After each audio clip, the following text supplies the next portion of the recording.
यह एक पुराना गांव था, चारों ओर घने पेड़ और सुनसान खेतों से घिरा हुआ। जैसे ही शाम ढली, गांव की पगडंडियों पर सन्नाटा छा गया।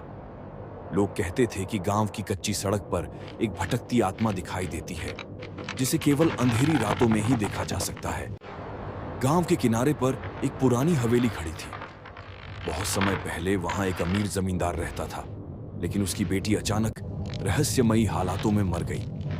कहा जाता था कि उसकी आत्मा आज भी हवेली के कमरों में भटकती है और जो भी अंदर जाता वह कभी जिंदा वापस नहीं आता। एक दिन चार दोस्तों ने रात में हवेली में जाने की हिम्मत की। उनके हाथों में लालटेन थी, मगर दिलों में डर। जैसे ही वे अंदर कदम रखे, दरवाजा अपने आप बंद हो गया। दीवारों से किसी के हंसने की आवाज आने लगी।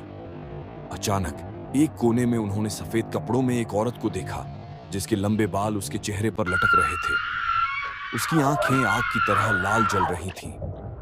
धीरे धीरे वह उनकी ओर बढ़ने लगी। दोस्तों ने भागने की कोशिश की, लेकिन हर रास्ता बंद था। दीवारों पर खून के धब्बे उभरने लगे और फर्श से जंजीरों के घिसटने की आवाज गूंजने लगी। कहा जाता है कि उस रात के बाद केवल एक दोस्त ही लौटा और उसकी भी मानसिक हालत खराब हो गई थी। आज तक गांव वाले उस हवेली के पास नहीं जाते, क्योंकि रात के अंधेरे में औरत की चीखें और किसी के रोने की आवाज अब भी सुनाई देती हैं।